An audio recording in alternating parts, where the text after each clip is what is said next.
Hello, hello, hello. Welcome back to my pretties.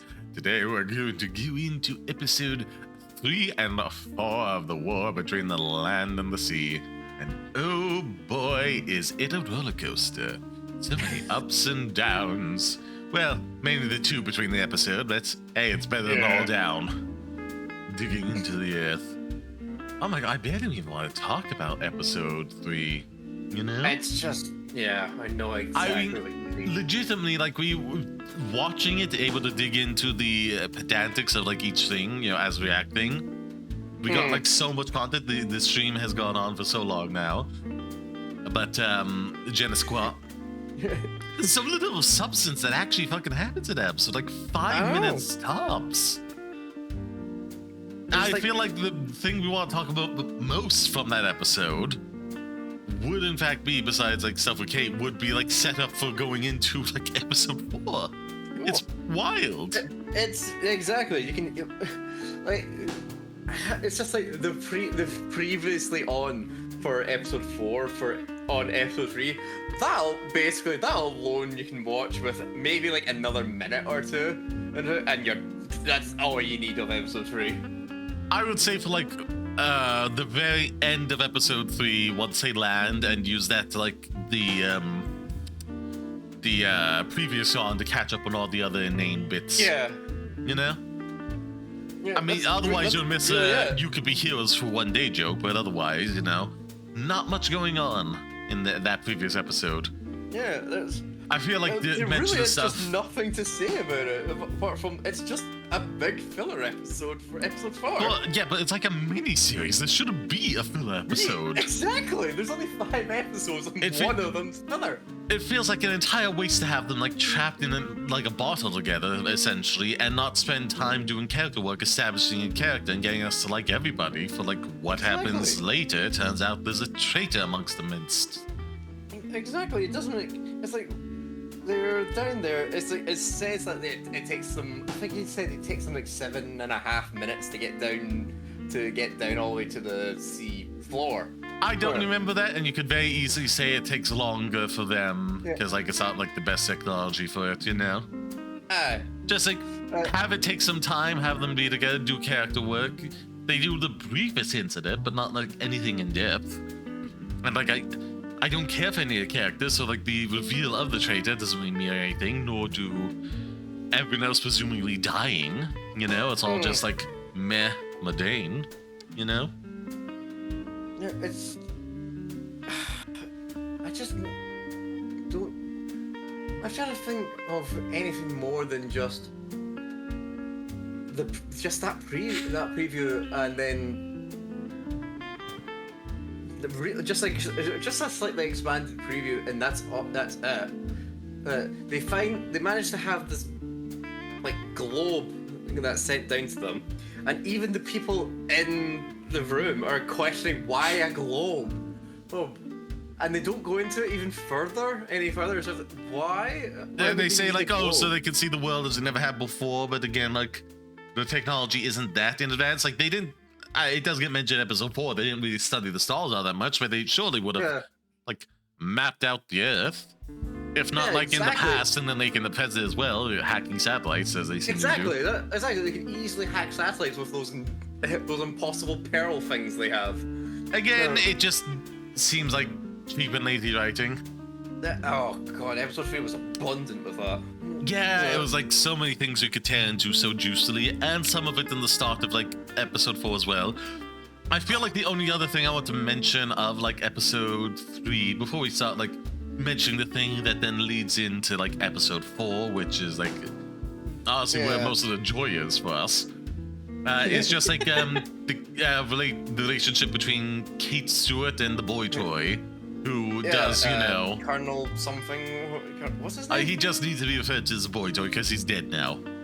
Like, unsure if it was like final until he saw like, oh yeah, he is like a vigil for them. It could have been something like he survived, but instead they just kind of killed off. Yeah, I was like, because I liked the character. I was like, oh, when he got shot, I was like, oh no. I have not seen season 2 yet of the Disney Who, and apparently, according to Lich, that's like where he really started to like him. So who knows? Maybe my feelings will be the same eventually watching that. Yeah. Just right now, only watching season 1, he was just like literally a face that was there, and now that is a face that was there snogging on Kate, and is now dead. I mean, you said he could have, like if it was shot somewhere else, like maybe he could have survived that, and like that could build some tension. But like, look, they could pick up a lot of odd bits of macabre information. You know, watching enough media, especially to know like the heart is not dead center in the chest, and in fact it hangs towards the left. And that was like, by my eye, I'm not an expert, but by my estimation, was a clean shot through the heart. So not just the lung, but the heart as well. So that's pretty. That's dead as dead can get for me. I don't care how good your science is. That's a hard one to fix. Well, you need like immediate medical attention, which they did not seem to get. Again, for like what is apparently a safe house for Case Stewart, there's like no safe mechanisms whatsoever, no bulletproof glass, no like force field from alien technology, no shutters that drop after like some of the glass breaks, and like an alarm system for when the glass breaks to let people have like a break-in and assault. There's not even an alarm. Yeah, no sound detector or anything. You know, for like, for like certain like laser blasts or like decibels for like a gunshot. Nothing to indicate she's under attack, other than she happened to thankfully be on the phone. The wheelchair, what's her name? Whatever her name is. Wheelchair, scientific advisor. She is not remembering her name. Because honestly, she does not do a good job as scientific advisor. She is not scientific advising. She's doing grunt work the entire time. But regardless. There's also the fact that this is supposed, even though it's a hideout, a hideout or a safe spot. Yeah, a safe house. It's a safe house. That's the word. It still takes them it takes the unit it takes them 10 minutes or something, 10-15 minutes to get there. Well, I wouldn't complain so much about that, other than the fact that je ne sais quoi. It is like, I don't know if it's like a well-known safe house or it's meant to be hidden and secure, in which case, like, having like a bunch of unit personnel within a certain distance of place would be a dead giveaway of it as a safe house. So but again, like, just an abundant lack of like safety precautions whatsoever. There's just none. It's ridiculous. Like, your house is probably your house or your flat or whatever is more secure. I'm quite sure most people's cars are more secure than this goddamn flat that's owned by unit. Yeah. Again, the glass breaking, I would assume there would be some kind of like baked-in alarm just to like, oh, we got fire on this, or like there's been an accident. Something's happened. But something's nothing. happened. Send a text message. But nope. Anyhow, I will say, comparatively, I feel like before we go on to the thing that starts tying into episode 4 more, we're like sitting at like 8 minutes 55 seconds compared to like the 20 we were endings. Episode 1. So like I feel like progress is made either in the episode since, or us just like not giving a shit anymore. I think it's we kind of like we're watching episode 3 off. We're kind of like zoning out, or just like we were desperately trying to escape in every tangent, not going into Doctor Who, but like just into anything else we possibly could talk about. And like we just basically had written off episode 3, but I will say episode 4 did in fact somehow manage to hook us back in with the thing that happened towards the end of episode 3. Yeah, the jokes I was making, about Salt and Barclay, like, well, not jokes, but like, hey, it would justify the whole thing a little bit, like if they were like some kind of like romantic entanglement between them. Will they, won't they? Couple or some borderline Romeo and Juliet thing. Well, it turns out they started doing that towards the end of episode 3. And it's out of left field. Yeah, it's out of nowhere, this sudden turn. And so I was like, whoa, okay. I will say though, at the very least, it like energized us, you know? We were just kind of like dead inside, going through the motions, and all of a sudden awake and alert again, engaging. We're just when we're going on a tangent, we're like making jokes about the scene, being present in the moment, as opposed to trying to escape to like Star Trek or anything else to talk about. You know, it's delightful. Apparently, something about Barclay takes very salty. We'll get to that. Yeah, we'll get to that later. Yeah, we get some hint at like the religious tones of this particular group of sea people. Our hypothesis, or at least mine right now, is in some kind of techno-fascistic, authoritarian state that worships like bioorganic technology and being part of nature and all that. That's deeply isolated, and as far as I'm concerned, it's basically secluded from the rest of the sea people until we see otherwise. This is just one sect. The rest are in hibernation, as far as I'm concerned. You don't see like a map in a sense of all their like cities or anything like that. It's just this one place on the ocean floor, and that's it. It doesn't look like there's. According to this episode, it's just this one city of the entire planet, isn't it? Yeah, and based on numbers told us, that would be very cramped. That would be incredibly cramped. Anyhow, like I cannot stress enough, like not just out of nowhere, but like this was not even like remotely hinted at as far as we could tell before then, and then they suddenly just are starting to go for it towards the end of episode 3, you know, and during that whole like betrayer trying to assassinate thing, they share a kiss for like basically again something established with Madam what's her name from the gang. The Victorian gang. Mbatha-Raw, thank you. Kissing her girlfriend to recycle auction so it can survive longer. And the 12th Doctor's first episode, which was nice. Like that is reused here to like rescue Barclay from this explosion, carrying him to the surface at super speeds. Like I'm baffled he didn't get the bends, but whatever. Yeah, that's what. But also there's a question, they were point blank range. The water had to circle in for them to be able to do this particular maneuver. But yet somehow it's treating as like everyone within the vicinity completely died. Don't get me wrong, I believe like there was definite casualties, but like if they're like 10 feet away from point blank, from a sonic bomb, and they're able to safely get away like this, it's like. Okay, there has to be other survivors, especially because like all the other humans are nearby him. Yeah, I was like all the other humans there, the rest of the squad, God, they're all gone. They're all gone. I mean, we are told they're gone. We know the boy toy is dead because we saw that bullet right through his heart. Right through the heart.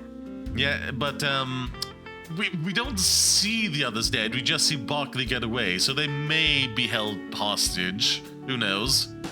I mean, maybe. I doubt it, but maybe. But again, they were all so close to each other. I'm baffled how Barclay could survive and Salt could survive, but like the others also equally. No, the people who are also equally near to them are all like toast and dead. I don't understand. They're just gone. Which again, like part of what I believe Salt trying to save Barclay is because he tried to push the guy away from her and stop the bomb, but it was a little too late. But he was trying. And I feel like she made the call to like. The people seem to be mad with her. I don't know what else she could have done. Yeah, what else could she have done in that situation? I don't think she could have saved anyone else, any of the Sea Devils. There wasn't much she could help there. I don't think she's a medical professional. She just kind of like takes Barclay to the surface because I believe that's the one she could help and was inclined to do so, Exactly. But suddenly this makes her like a race trader, which, was a very apt. It was a very apt words. No, but also like, what happens later with Barclay. like, no way, other way to say this. Like, she is able to confirm Barclay tastes salty, you know? Yeah. They kiss again, they make out.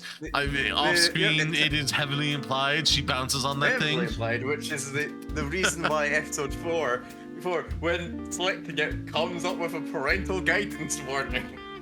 I mean, I don't even know why they need that. They just kiss, like everything else is implied off screen. It was green. I'd say even like the shot to the heart was more graphic and might be more warranting a parental warning in episode 3 than anything that happened with them. Yeah, because you're right next to the gun wound, the gunshot wound. Like it's like it was very well detailed. It looked good for a gunshot wound. You know, they did good effects work on that. Yeah. That's more like graphic graphic that you're gonna see in episode 4 at all. Yeah, I'm just starting to think I'm worried that maybe they put the parental warning because he's kissing Salt and they had that like gender fluidity thing going on. So like it's like maybe that's why. I guess. I mean, that would be very disappointing, but realistic, you know? Yeah. To the world we live in right now, I'd be sad about it, but. Yeah. But after that one instant, she never changes to get into the. Well, she hasn't been made mad enough yet. It's clearly established, like whatever Salt is, their kind starts presenting as male as soon as they get like super angry. So like, like if you're able to get the other guy to calm down, I imagine he will just transform into a chick. So you know. Maybe he's a guy as like in a sense his base form or his normal form or whatever. I mean, he comes into the meeting super angry and basically declaring war. You know, because after they got like bombed, he comes in asking, "Are they insane?" So you know. Yeah, and again, that's like what I remembered the Osterhagen key. You know, that was like a key moment to like reference that. It was like, oh, you want to start something? Would start something, and then he backs away kind of scared. That is what I would appreciate. Yeah, but again, we came so alive once they started getting heavy with Barclay and Salt. But like before then, it is again some of the silliness we were hating with that. She's taken prisoners, taken as a prisoner of war after like rescuing Barclay, which like contradicts the whole narrative that the deepfake is taking about her. Deepfakes, depressing. Deepfake saying that the Sea Devils have declared war on the humans. I mean, the saddest part is it's like. We're not doubting its realism here. We're just kind of depressed to be reminded of reality. So you know. Yeah. She's then in like a tank, and he like steals the truck and then reverses it into the sea, which like just like as soon as it hits water, opens for her for some reason. Exactly. I don't know why. So in detail, they've loaded her. She's in this like security metal box cage thing. They then load that onto a flatbed lorry truck. That's then chained down. It's then chained down. They on the flatbed. might have been chaining it down, but then the guy started talking to his boss, so that's like what I'm presuming there. But yeah, that all happens, and then they like swim away together, have like a romantic scene where like the quirked up girl is starting to act a bit bizarre, but you roll with it. Because she's a baddie. She goes nuts. Starts going nuts. She starts. Well, look, she starts going nuts, and then she goes for Barclay's nuts.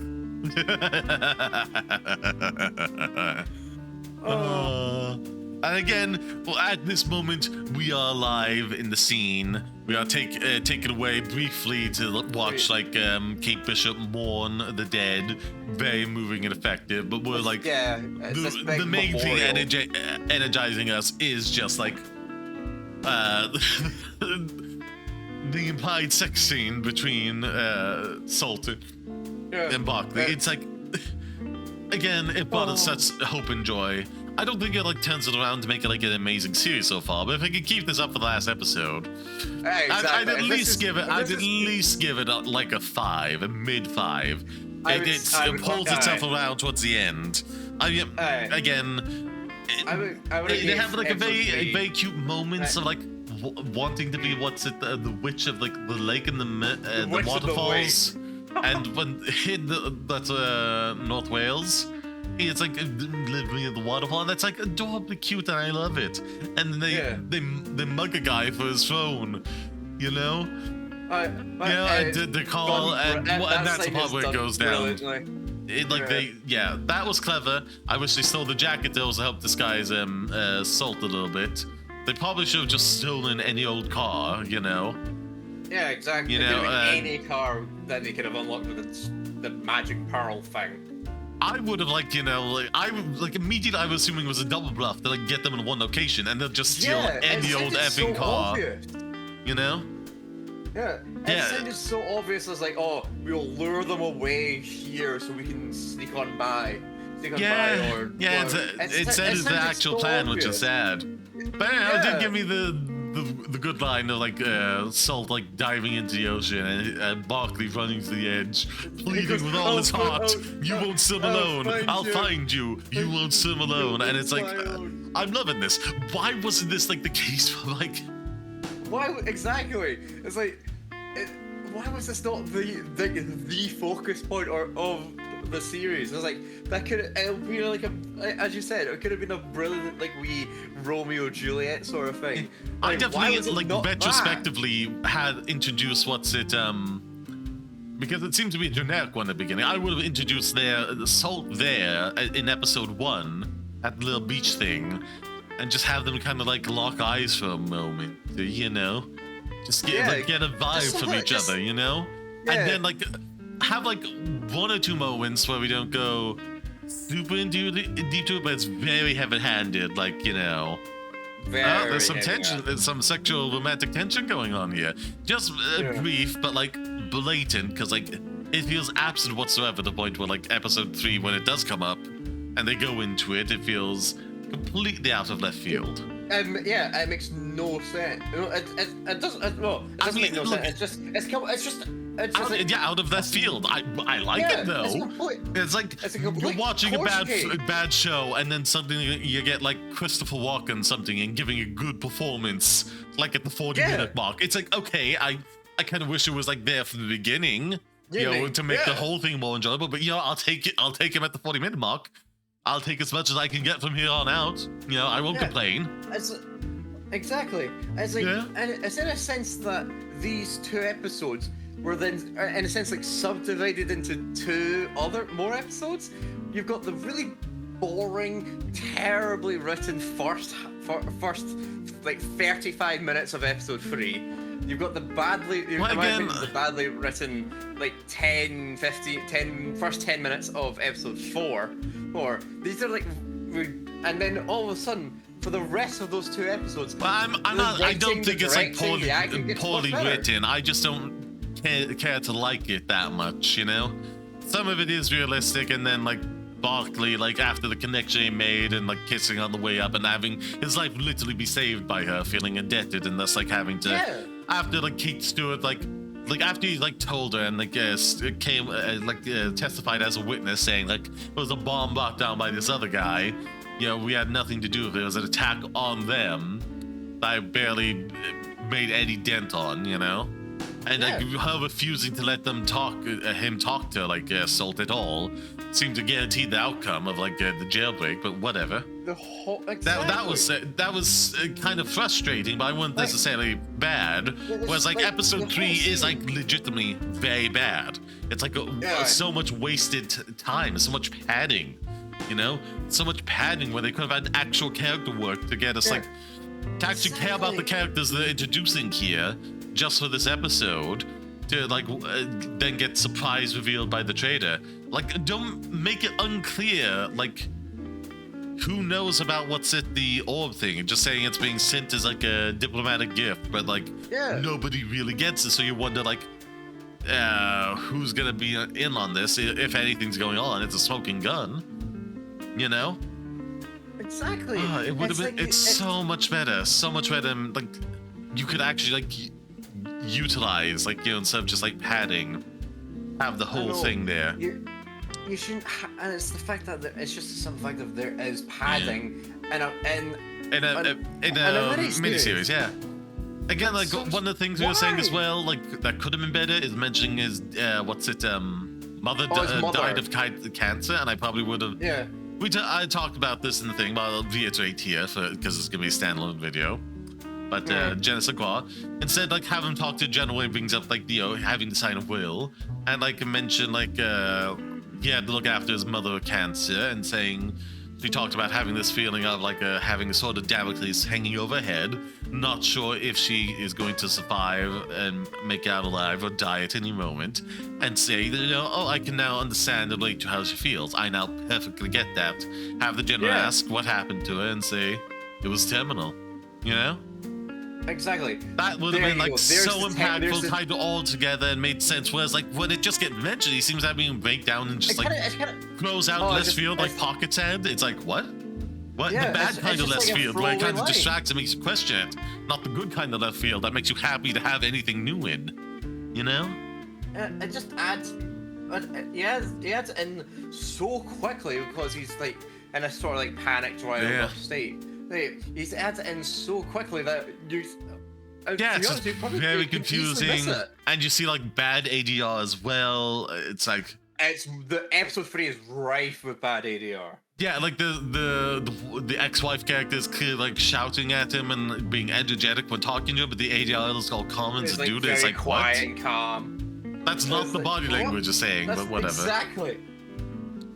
What else? I feel like we got to the big things we really enjoyed in episode 4, which like gave us such new life. But I will also mention the confused looks on the Prime Minister's face. Oh, the Prime Minister constantly looks like he has no idea what's going on. I swear it's like a meme template. You just need to put like some like a white border with some like text above, room for text above, like what?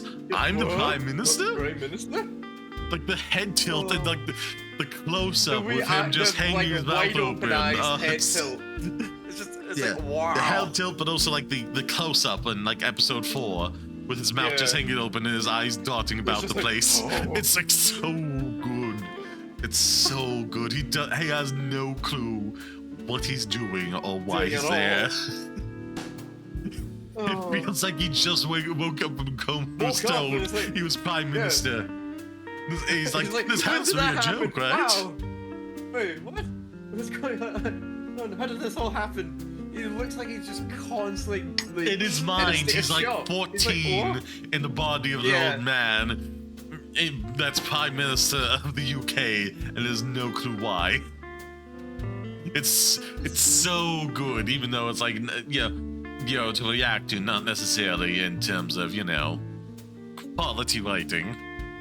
The writing around it ain't great, but goddamn, is his reactions amazing. His reactions are, and those moments are great.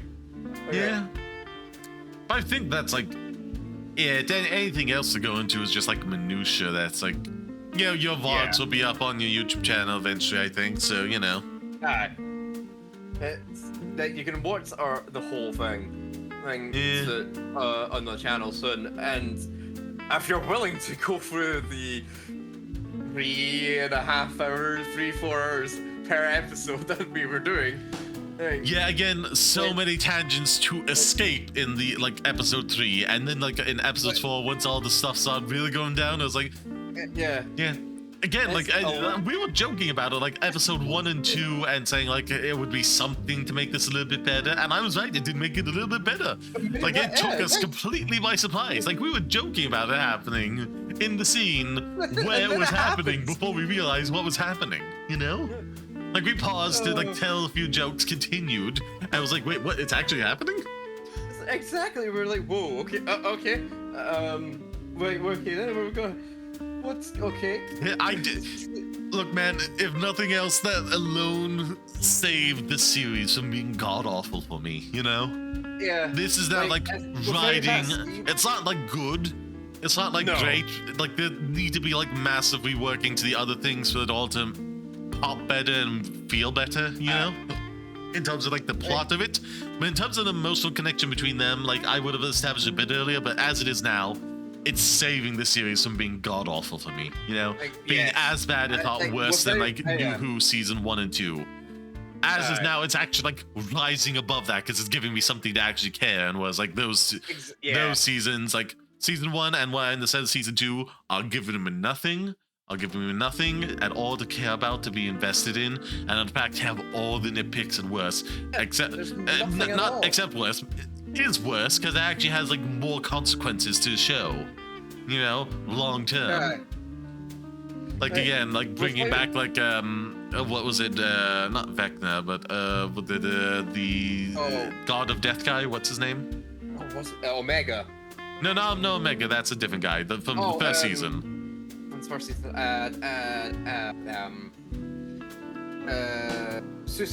Sutek, there we are.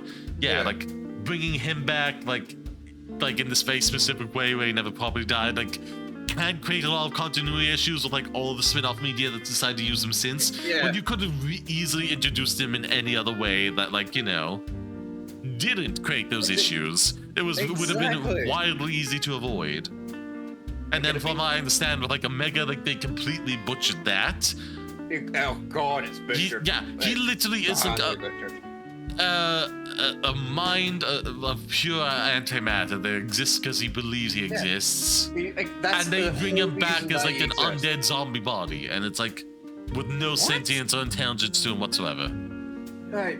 It doesn't. It's like. Exactly. Like those are like legitimately worse. Here it's like, oh, the unit seems to be a bit dumb. It doesn't have any safeguards, but like, what the fuck does that matter along with the show? These are like actually like serious things that do create issues with like spin-off media and like future episodes should they want to revisit things or continue offering things in said spin-off media, or hell, even adapt some of them, like we saw with like Human Nature. You know, it creates just like so many actual issues, whereas this, like the nitpicks are just like, fuck it, like unit seems kind of stupid. We don't know what's like the deal like, is fully with the Sea Devils here. With either this sect, like we're assuming what I said earlier, I don't want to repeat the whole thing right now. And like the Silurians, they're not getting mentioned at all during this, despite being part of the same branching species, so like that's confusing as well, and are like on the planet as well, like so you know, but no, we're not getting any of that. But like that's only so much, and I have to say I'm just brought so much joy by what's going on. I'm actually like excited to go over episode 5 at some point to see what happens. We'll see how this romance ends. Yeah, but I'm more interested in how the romance ends than the actual like ending cleanup of the war. I don't care about that. No, again, like it could have been better if it was like again so many things changed to make more sense and be impactful. And again, mentioned they lost the Hugging Keys, that they never got rid of them, and it's like it would blow up this entire planet, so we don't have to suffer your wrath. You know. And it's like he gets his answer. Oh yeah, they are crazy. Okay, they're willing to do that. We need to do it more carefully. We need to think this through. Yeah, they realized they thought they were just messing with apes, so they didn't realize it was apes with like nuclear warheads to destroy the planet. Yeah. You know, like Jesus Christ. I will also say I mentioned this like when we were acting. I came up during the break when we were having a nice little snack, a nice little potential like alternate twist to the series, bringing back a long-standing villain. And I would say, that's right. My idea would be we bring back the Trickster, you know, into the events. And he has been manipulating and orchestrating events in an attempt to bring about war. But in so doing, it has inadvertently brought together a Barclay and Sot for this like Romeo and Juliet-esque romance that in itself is able to avert the war that he was trying to start. But then he twists a knife and offers them a deal. A lot of people have died because of these results. But he will undo his events and make it so as they never happened. At the cost of the romance, of the love. Which part of would have been waking up these particular Sea Devils much earlier than anticipated, thus allowing them to meet. So as we would come to natural events, Barclay would die long before Salt would ever wake up and never have a chance to meet them. But they would retain these memories and have to live with that knowledge. And that's like the kind of like small win, like the Trickster would still be happy taken away after he failed to like instigate a war for its own sake to destroy the planet. That would be an amazing conclusion to the series. That would feel great. And again, would keep the like Romeo and Juliet-esque vibes we were talking about two warring factions. And they could have the happily ever after. But I mean, like, both so many humans and sea devils would have to remain dead for that to be the case. And they both choose to suffer and make the noble sacrifice and lose each other to save those people.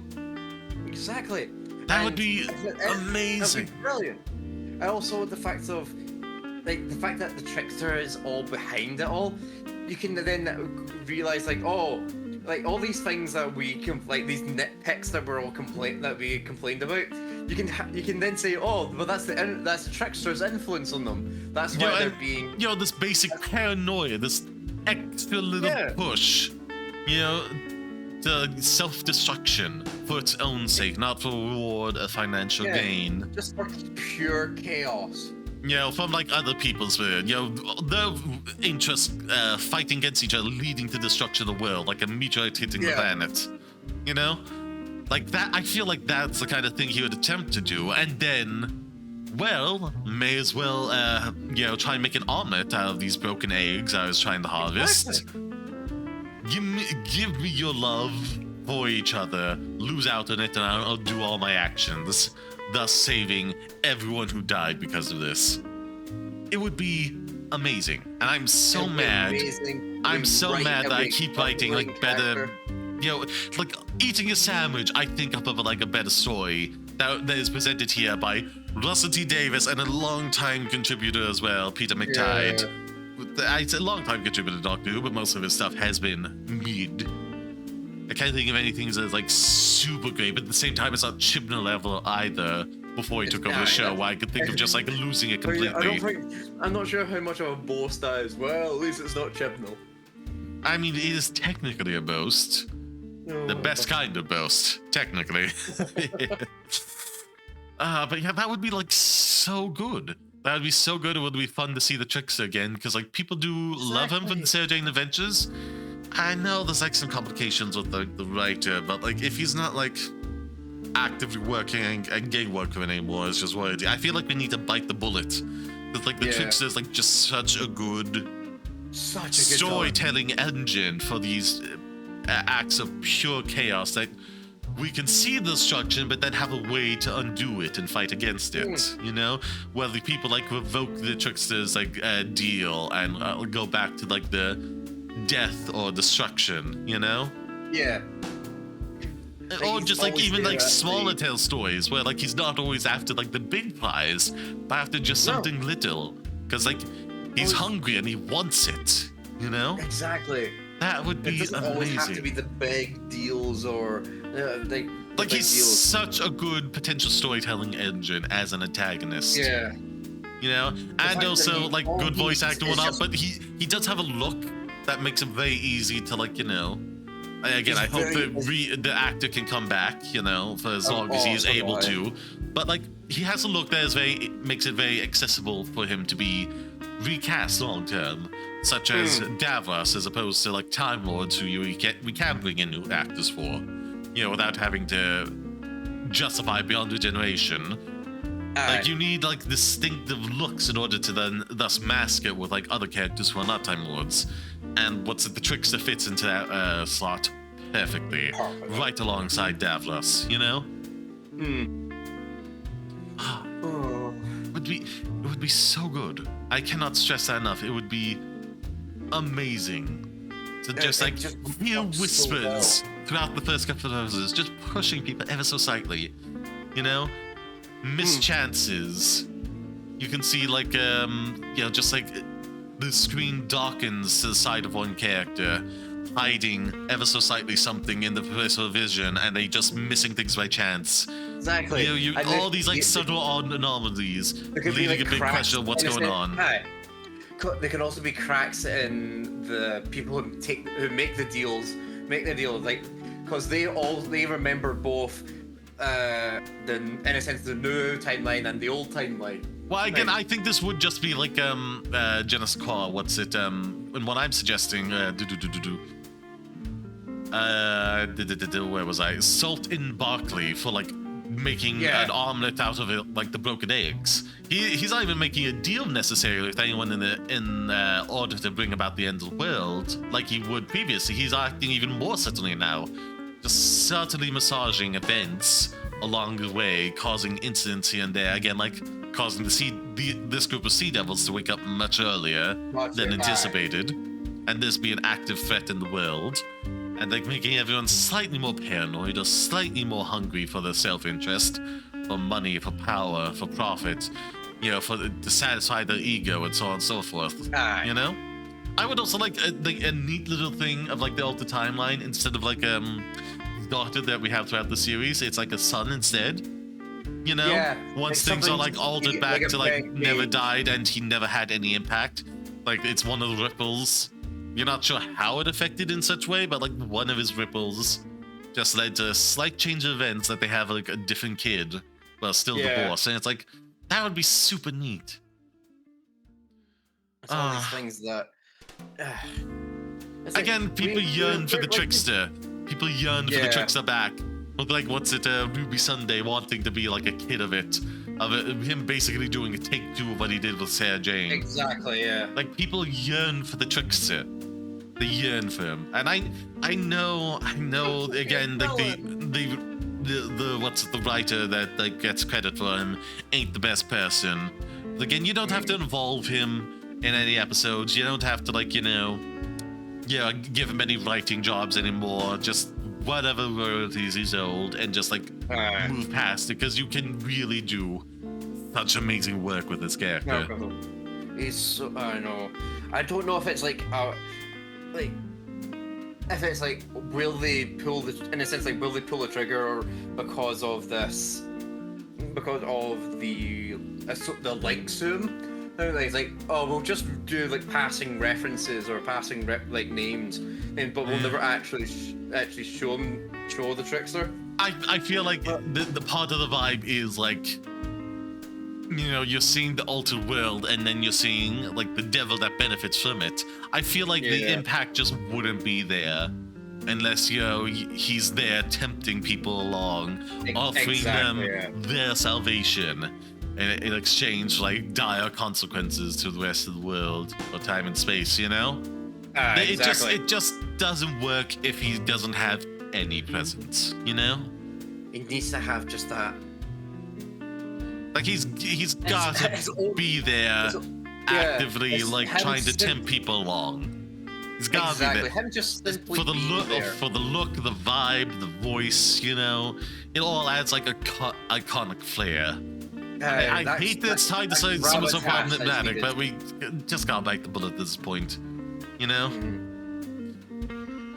Like even tied outside of this, outside of like Ruby Sunday, like genuinely, there's just so much potential with the Trickster for certain kinds of stories you can't tell with other characters without it being super convoluted.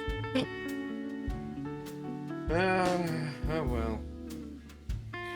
I can only hope that there's this big twist in episode 5 to say, oh, it was this person all along, or it was this thing that we all. Or it was this thing, or is this leading up to the season 3? I think we just don't give a shit about the actual plot anymore and just ride or die. Yeah, exactly. But like, Salt and Barclay's relationship at this point, and maybe that's like vengeance for Kate Stewart, you know, for Boy Toy dying. That's like all we gotta care about now, not the actual plot, because like we know it's not, it's gonna go beyond the status quo. I don't care. Which again, that's the beauty of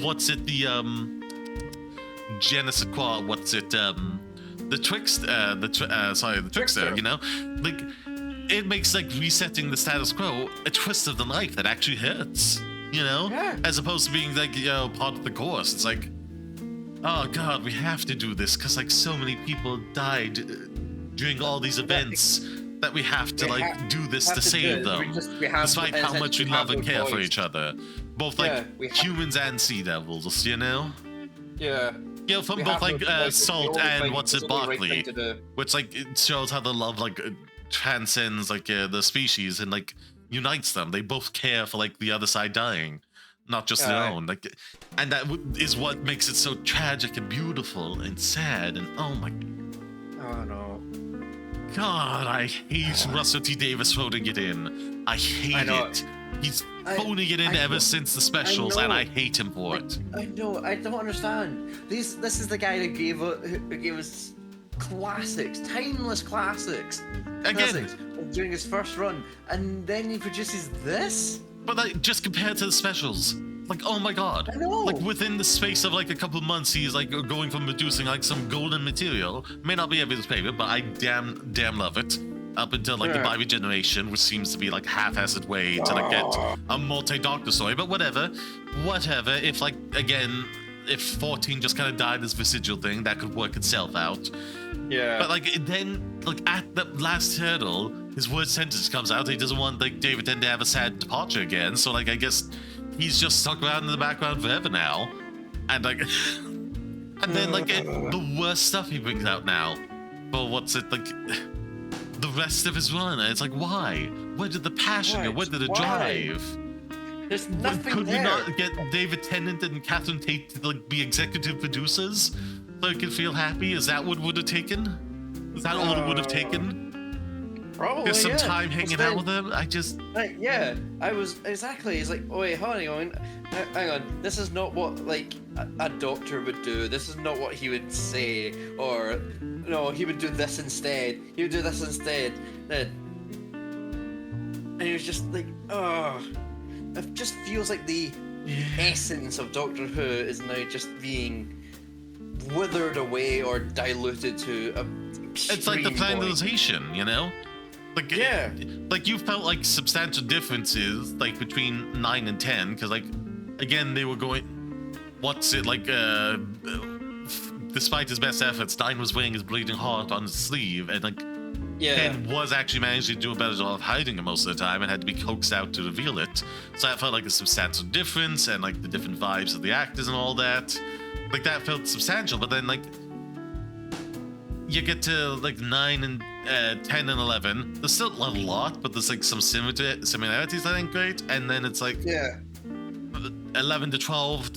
It really starts there. But like Matt Smith and Peter Capaldi are so wildly different actors that you don't notice it that much. But like in the text and the script and things are written, it's really there. And then you start to feel it a lot with like 13 and 15. It's just peak fantasization. There's nothing unique about these incantations. We're just rehashing everything that's come before in like the first 10 years of the New Who. Exactly. And it's just so tiring. It's like they're now doing like one of the things I hated about 15's run was the what was it? They reused the creature from Midnight. Yeah, why? That was a perfect one and done. There was no need to attend to it. Exactly. I was like, wait, at least not in that sense where it's like, you know, the big bad yet again, you know? Yeah. Like, if you're going to attend to it, like, maybe have it being hunted for sport by, like, some advanced, like, technological, like, society there, like, after the events of Midnight, and, like, the Doctor, like, you know, chooses to step in and save it because it's, like, the humane thing to do. Yeah. You know, and then you imply, like, the creature is, like, actually changed from this, and, like, actually genuinely understands empathy and compassion now. And it's like a change being for the better. That would be... It would have changed. I mean, it doesn't even have to be million. It could be just like a few hundred or a few dozen years later. But like the story really does impact it. And also doesn't just rehash it again. It does something new and interesting with it. Exactly. You know? Why is that so hard? That would be better than from what I understand, it just being the bad guy again, except more dull with all the mystery stripped away. Yeah, it does nothing to as what it used to do. doesn't do the exact same creepiness. It's not it's nowhere near the same creepiness. It's nowhere near. It doesn't even seem smart. It's like it just got, in a sense, like the creature just got seems dumber, and there's like no increase in spectacle to make up for it for like alien to aliens. Yeah. You're just like, there's nothing. It just Again, I would, so we can finish off the thoughts, because again, we padded this out to like 15 minutes being mad at the current state of Fu, but the circle back to the war between the land and the sea, it doesn't feel trite, it doesn't feel old, it kind of feels fresh what's happening with Barclay and Salt, because honestly, we haven't really seen it either before, at the very least, like, in this depth in a long time in Doctor Who. Yeah. Like, maybe you could, Mbatha-Raw and the maid lady she was dating, hint at that, but they were only in occasional episodes.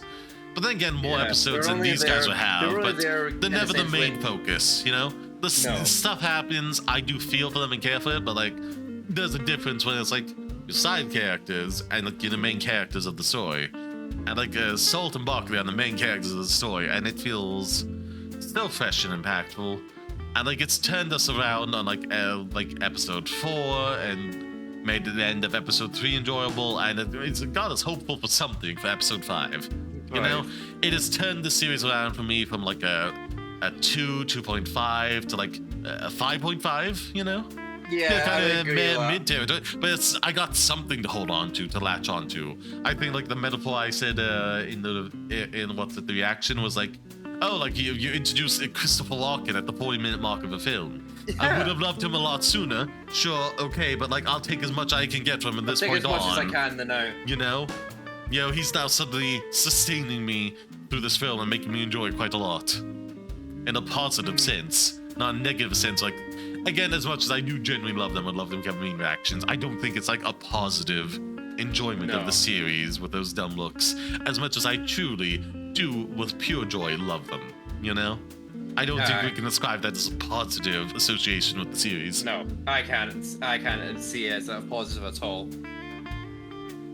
Oh my god, well, we did go on a long trade, unfortunately due to the big gaps between recording these two things.